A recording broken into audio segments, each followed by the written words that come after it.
pulmonary veins are the only time that the vein has oxygen-rich blood. These are the only ones correct. That's very good. You did study some anatomy. No, I'm just thinking about it. Yeah. Because so the most veins come back to your heart to the right side of the heart with no deoxygenated. Right, not as much oxygen because we use it. The oxygen has been delivered to the tissues, so the venous return is deoxygenated, a little bit bluer, but not blue blood. Well, for your Englishman part. Right. So it's still red, and the left. I'm an honorary Englishman. I just studied there. Right, the left atrium gathers the blood from both lungs. So you have two pulmonary veins, and on the left and two on the right, and these are oxygenated, carry oxygenated blood, right? And they go into the left atrium, from the left atrium to the left ventricle, and the left ventricle pumps it across the aortic valve, through the aorta, up to the brain, and down. It's a candy cane shape, the aorta, and down to the abdomen, legs, and everywhere else, right? Arms, legs. So the important part of the circulatory system, it's a closed circuit. And it has, on average, for an average adult individual, about 5 liters of blood, and it gets pumped through. The 5 liters go around once a minute. Isn't that simple to remember? Yeah, that is. 5 liters go around once a minute. So that's how much blood we have in our body, 5 liters? Yeah, on average, 5 liters. I would have thought a lot more. That's it, 5 liters, of which the blood is composed approximately 45% cells and 55 plasma. The plasma has the proteins and the immunoglobulins. And what percentage of the plasma is water? Like, what percentage of our blood is water? As I said, 55%. It's plasma, you said. Well, it's composed of water that is carrying electrolytes, sodium, potassium, chloride, magnesium, and proteins, and waste products, and all of it, immunoglobulins, and so on. Yeah. So when you think that it's only 5 liters, think of putting 5 liters of gas into your car. That's not a lot. Not a lot. Yeah. Then you realize why even just one chocolate bar can make such a dramatic difference on your blood sugar levels. How quickly you absorb it, correct. So welcome once again, everybody. This is the Leverage Podcast. I'm here, as always, with our host, Dr. Federico Macy, or otherwise known to all our listeners as Dr. Suave. I'm, of course, Octavio Venturis, our intrepid journalist, tourist, who's trying to figure out some things. And today I'm very excited. We've had a lot of great feedback on our podcast, which have now gone live. And one question that a lot of people want me to ask you, please, because I always joke that you're just a glorified boner doctor. Almost. And what I want to know is, I'm at that age where friends of mine, things aren't happening like they used to. They're not moving like they used. Not for everybody. So what I want to ask you, and this is, I think, a great way to frame it. Why are some people young in their 70s and some people are old in their 40s? And how does that happen? What's the distinction? And hopefully by the end we can try to get some solutions. Fantastic question. So the answer is a complex one. So I'll give you the bird's eye view first. Genetics. Okay. Who your parents are. Okay. Makes a big difference. When you're born, you have a DNA template that determines exactly what proteins and enzymes you're going to make. And you can only make it better. No, I'm kidding. You can only make it worse. We live in an environment that, unfortunately, exposes us to all kinds of biologic agents, toxic agents as well, viruses, bacteria, parasites, fungi, radiation. Mold. Yeah, the fungi was the mold. Right. Yeah, molds and fungi. Yeah, mold and fungi. Right. Lo and behold, invented a new category. Right? So we also, as we peak, say in our late teens, we have this magic hormone called nitric oxide that's made by the inner lining of our blood vessels. And it's really quite a simple hormone. It does really two main things. It allows the arteries to dilate. So right now, presumably, as I'm thinking and speaking with you, and as you're listening, we are dilating the arteries in our prefrontal cortex and in our memory centers and in our speech areas. So we can deliver more blood per minute to, bring nutrients and oxygen to our neurons that are working. If we were exercising, we would double, triple, quadruple, and in some cases quintuple the amount of blood going to the exercising muscles. So the nitric oxide, where it goes, is what allows it to Vasodilate. So what, that's is that a fancy term for saying what? Expansion of the size of the blood vessel. So it's like turning on a faucet? No, it's more than that. It's increasing the girth, the size of that. Right. But hose. when you turn a faucet, right, at the beginning it lets a little stream through. Correct. And then as you turn it, it allows more through. Yes. And I'm trying to put this in the simplest terms. So the blood, remember you have 5 liters going through. So the heart pumps the blood through this closed loop system, first to the arteries, and then it delivers oxygen to the tissues. If you happen to be running, say, 100 yards, so you need muscle contraction. So you start to steal away blood from, say, the intestine. You don't need to digest right then and there, right? You don't need to go get a bowel movement. At that point, right. For most people. And so that blood gets diverted to go to the muscles. So you increase the size and more blood flow rushes through. And the nitric oxide is produced by an enzyme inside the endothelium. So the endothelium is the 1 layer thick inner lining of the blood vessels. And there's an enzyme that produces it, nitric oxide synthase, from an amino acid called L-arginine. It's one of the essential amino acids. So L-arginine, through a couple of steps, interacts with L-citrulline and forms nitric cyclic GMP. And then so how does the body oxide. know where to put this nitric oxide? How do we? It diffuses by itself into the mid layer of the blood vessel. Right, but I'm saying, how does it know when I'm running? How does it know to go to my legs instead of my intestine? Oh, this is again a great question. So it is a biofeedback loop. When you are about to run or starting to race, your central nervous system orders the autonomic nervous system. So it's our imagination, almost, in a way. It's the autonomic nervous system that controls automatically, like a well-tuned computer, where to send more flow and where less, depending on the minute or second by second needs of the individual. So you may have the nerves. How long does the nitrous oxide last? Yeah, it's a very quick half-life, anywhere from 10, 12, 13 seconds up to 30 seconds in a really well-trained individual. So we're continuously producing Making this it stuff. Continuously. It gets destroyed by an enzyme that basically destroys the cyclic GMP that makes the nitric oxide. So let me back up just to see, make sure that I understand you. So you're saying that our brain controls within our blood vessels, there's a lining in our blood vessels, Right, that creates a chemical called nitric oxide, which is a gas. Yeah. What is its chemical symbol? NO. NO. Yeah. And you're saying this is the magic. This is magic bullet. The magic. Yes. You're only I as old. I asked. Yes. Okay, you're only as old. You're only as young as the amount of nitric oxide you can produce second by second. You see, I've never heard about nitrous oxide before, Yeah. so this is New. And you're saying that this is the most important. Well, if you're trying to have an erection right now and it's not working, it's because you don't have enough nitric oxide feeding your corpus cavernosum arterial beds to increase blood flow to the penis. And it controls erections. What about Yes. female arousal? As well. What about working out? Exactly. Working out. So basically and you said thinking? Correct.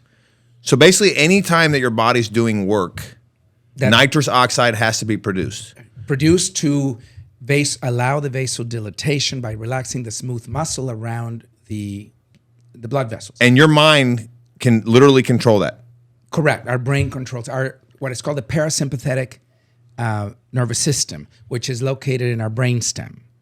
The lizard brain. Yeah. As they call it. Our brainstem, it's very reptilian, very old. We have the ability automatically to control vasodilatation to our entire body.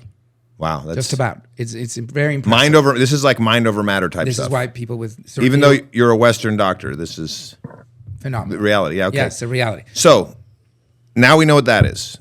Yes, I asked you, why are some 40-year-olds young, right. and why are some 40-year-olds old, So there are three reasons. and why are some 70-year-olds young? Okay. And you just started telling me about this chemical. Nitric So oxide is one. Tie it together. Is one. Two, depending on the genetic. So what do you mean nitrous oxide is one? Does You not are everybody have same levels? No. Depends on your genetics. Depends on whether you've abused your body. That's what I said at the beginning.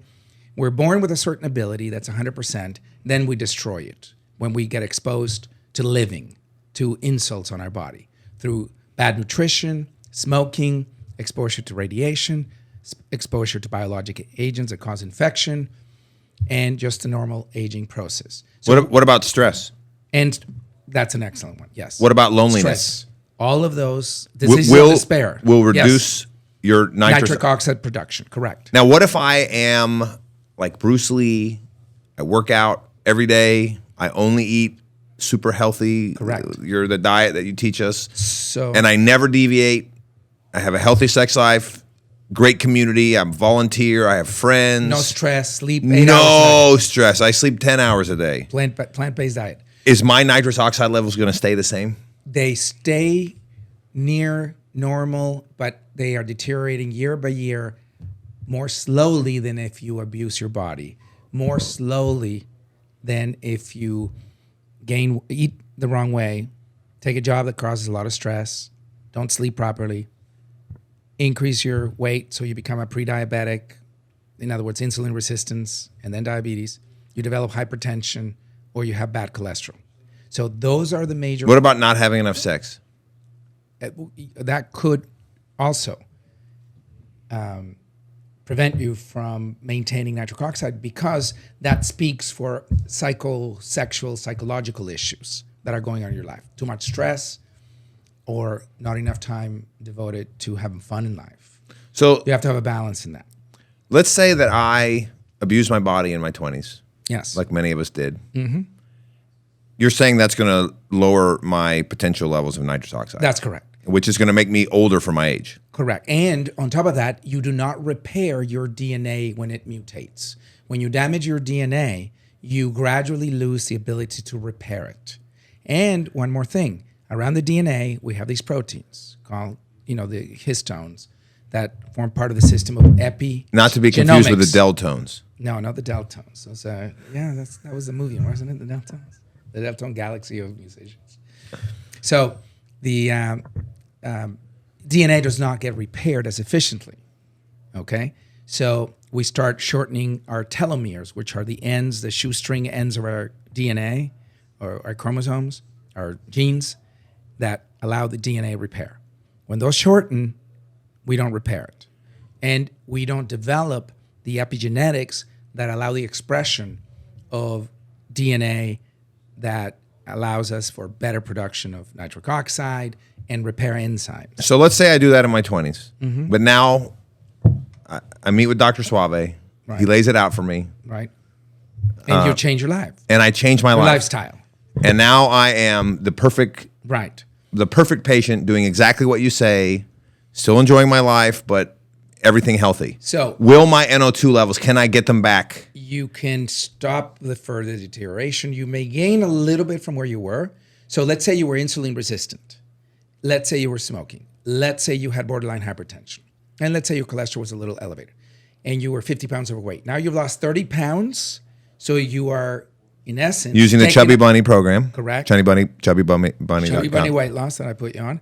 And you start to ameliorate your profile.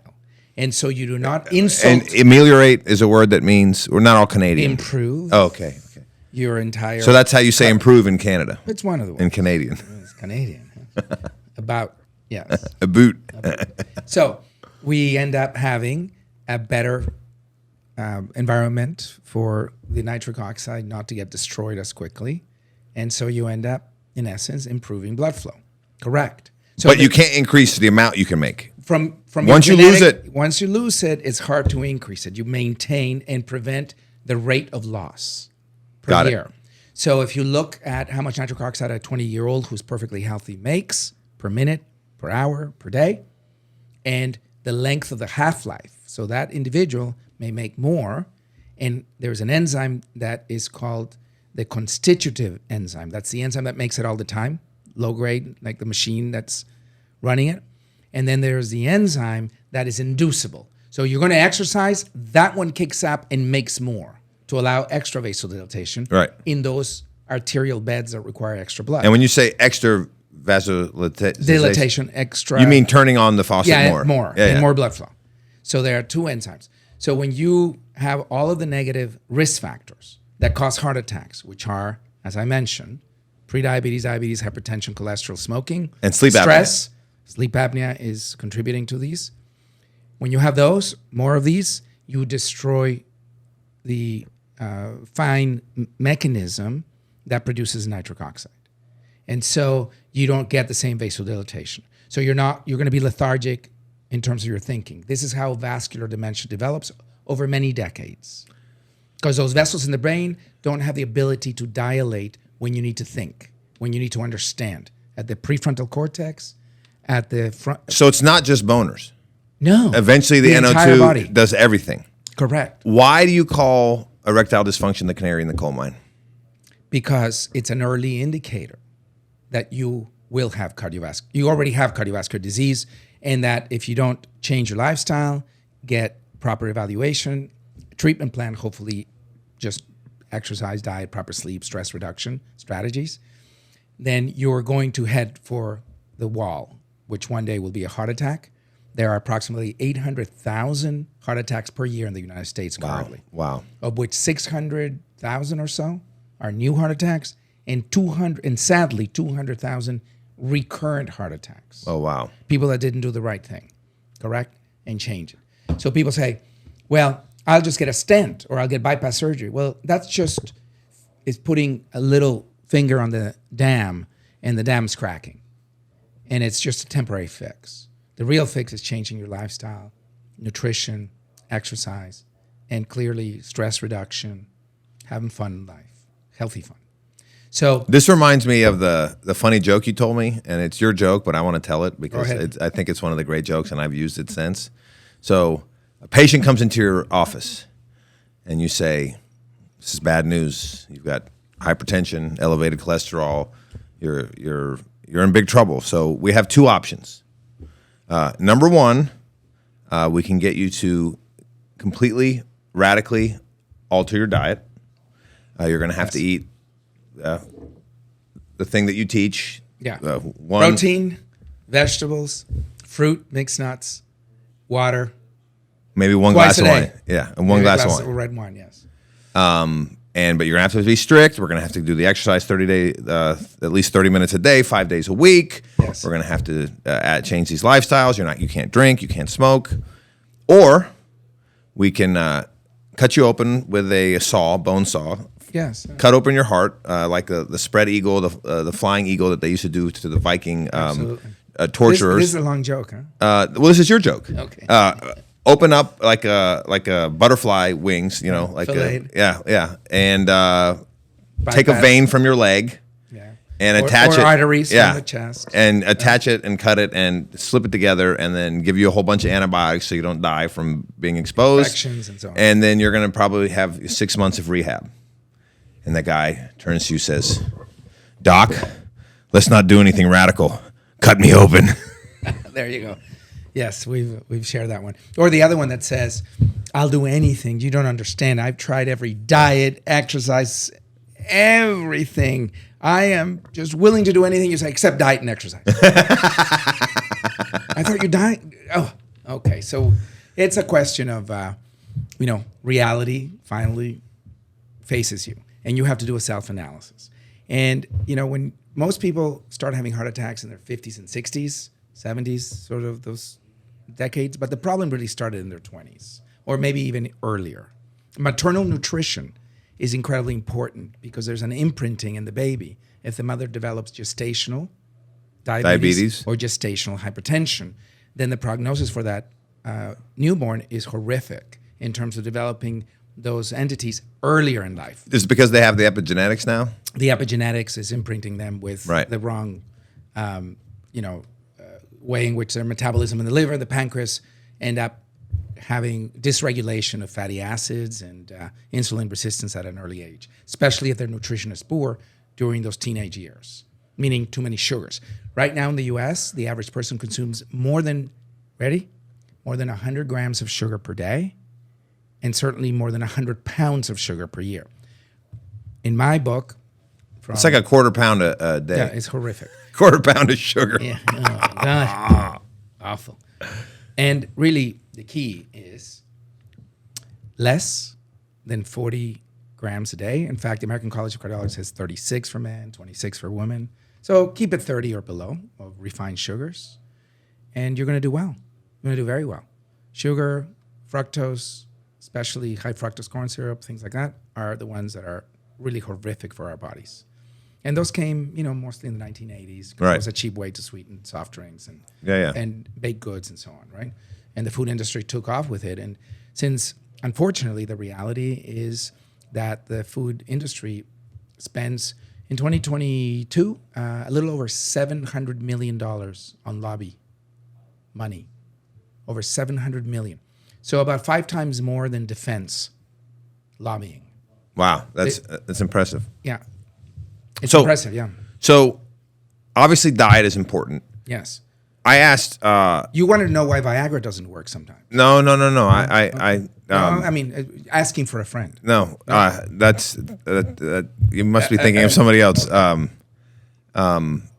the 60-year-old that is young, Yes. he still has high NO2 levels, both because, for his age, right? For his age, because it's a curve that is diminishing. But with the he might years. have genetics where he's higher than somebody. Right, but the slope of the curve is less acute. Right. So he or she are able to maintain that level of nitric oxide production longer. So because they've done the right thing. They don't have insulin resistance. They have normal blood pressure. Normal blood pressure, I'm talking 120 or 70. Right. Okay? The blood pressure should be less than 130 over 80. When your NO levels drop, does that hurt your blood pressure? Yes, your blood vessels are stiffer. They don't dilate. They are not as compliant with each heartbeat. What about these supplements that you can take? These nitrous oxide supplements. They don't work. Yeah. That's it. Shut it down. Yeah. But what if it's really? I get it. I'm going to get pushback from people saying, oh, my supplement works and we've got data and this and that. Look, it's very difficult to naturally, other than doing the proper lifestyle with great nutrition, mostly plant-based, okay, lots of water, minimal alcohol, and fruits, whole grains, staying away from refined sugars, maintaining proper weight, proper blood pressure, ideal cholesterol levels, and no insulin resistance. That means keeping your hemoglobin A1C, which is the test we do every 90 days for diabetics, keeping it way below 5.6%. And if you eat low carb, then that happens, right? That can happen in most people, yes. And again, it's not about starving yourself. It's about a balance of proper nutrition with an active lifestyle. And different genetic profiles can have different profiles. Like, for Absolutely. example, I can eat more bread than you and still be in the same shape, right? Absolutely. Just because we have different genetics. Because you come from predominantly a group of people that 10,000 years ago Well, my adopted. people, Jason and the Golden Fleece. Yeah. You're from those Greek funny storytellers. You know. I mean, very imaginative, I must say. Yes. They're allegories Yes. for metallurgy. Yeah, there you go. That's another topic we'll have to get into. We shall. So in your people, you come from an agricultural revolution society. Right. That domesticated grains and domesticated animals. So your liver, your pancreas, your kidneys, your entire body has adapted to eating those foods daily. Whereas other people that come from a predominant hunter-gatherer background, they haven't faced such saturated fats, that amount of sugars on a day-to-day basis, and only in the last couple of 100 years, with the Industrial Revolution that started predominantly in England in the early 1800s, we now have been exposed, the hunter-gatherer populations throughout the world including many indigenous populations like the Aborigines, people that live in various islands, say in New Zealand, to sugar and fat all of a sudden. And that's destroying their NO2 production. That is causing for them to develop the risk factors, the insulin resistance, hypertension, cholesterol issues, and they smoke as well, many now. And so that destroys the endothelium, and the deterioration of the endothelium is the first sign that there will be cardiovascular disease, strokes, heart attacks. And there's no way to reverse endothelium. The endothelial dysfunction. You can stop the deterioration. Stop the deterioration. Yeah. Once you build plaque, it's very difficult to get rid of that cholesterol plaque that gathers in the mid portion of the artery and then protrudes like an iceberg into the lumen. That's why you were so worried about me when I had that high cholesterol reading, and you said, no, this isn't a joke. And overweight and these things, right? Now, but I had all that other stuff before, but that was the one that... There is an exception to this. There is a colleague of mine, Dean Ornish, from Baylor College of Medicine, who proved that with 2 years of intensive meditation, diet, exercise, he could actually reverse atherosclerosis. He was the first one in the world to do it. So I've got to say there are examples of someone that can do it. It's extremely difficult. You have to be very disciplined. And not only that, but have the right guidance to be able to do it. But he did do it, and he wrote a famous book about it. Check it out, Dean Ornish. Okay, great. Yeah. So let's tie this all together, wrap this up. Sounds to me, and please correct me, and that this NO molecule nitric oxide is sort of like the key to understanding our health. Yes. And if we want to age gracefully, we have to keep it in mind. Besides the diet and the exercise, tell me... Stress reduction. So there are... How about sleep? Sleep, incredibly important. Okay? So the idea is to decrease inflammation, because it's in the inflammation in the inner lining of the blood vessels that destroys those enzymes that produce the nitric oxide. It's the inflammation that increase the likelihood of accumulating cholesterol plaques and hardening the arteries, called atherosclerosis. So proper sleep between 7 and 8 hours is the ideal for most people. Less is not good, more is not good. Okay? Does it have to be all in a row, or can you do it ideally uninterrupted? As a Mediterranean? Ideally uninterrupted is the ideal. Right. A couple of studies have looked at it. The people that develop less inflammation, less atherosclerosis, are the ones that have persistent 7 to 8 hours, uninterrupted. So a bad prostate, no good. A snoring spouse, no good. Noisy room, no good. Having the phone by your night table, no good. Okay? Any disturbance is going to destroy and break the proper sleep pattern that we have. We have to cycle through the 4 stages of sleep 4 times a night. And that reduces NO. If you don't do it, it reduces NO. Okay. Mental stress reduction, whether it's meditation, you like Tai Chi, whether it's reading, music, great conversations you like painting? with friends. Painting is another one that I like. Writing, researching, knowledge, studying, gardening, sewing, playing games with your friends. Basically, interestingly, it sounds like every single one of those is triggering different parts of the production. So you're saying just making the production keeps the production going? Yes, in essence, you're having fun in life. Yeah. But healthy fun, and you have a purpose in life, if you have a mission. A study in Australia looking at people over 70 who lived the longest. It just took up hundreds of thousands of people, 70 and over, and followed them. And the ones that lived the longest were the ones that had the greatest network of friends. And then family members. Those were the 2 most important factors. Clearly, non-smokers with friends that they interacted with on a regular basis. Okay. Weekly, multiple times, that were involved in the community, that had a purpose to get up, get dressed in the morning, go to the coffee shop, play chess, checkers, read the paper, talk about whatever topic of the day, walk back home. And they did that regularly. And that boosts your NO production doing that?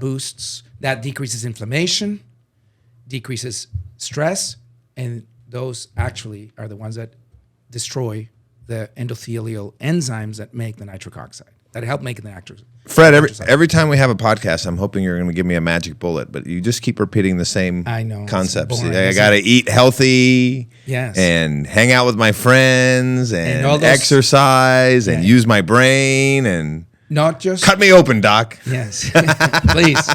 Yeah, do you have insurance? You forgot that. Before we do that, let me see your. Oh yeah, we're cutting you open, right?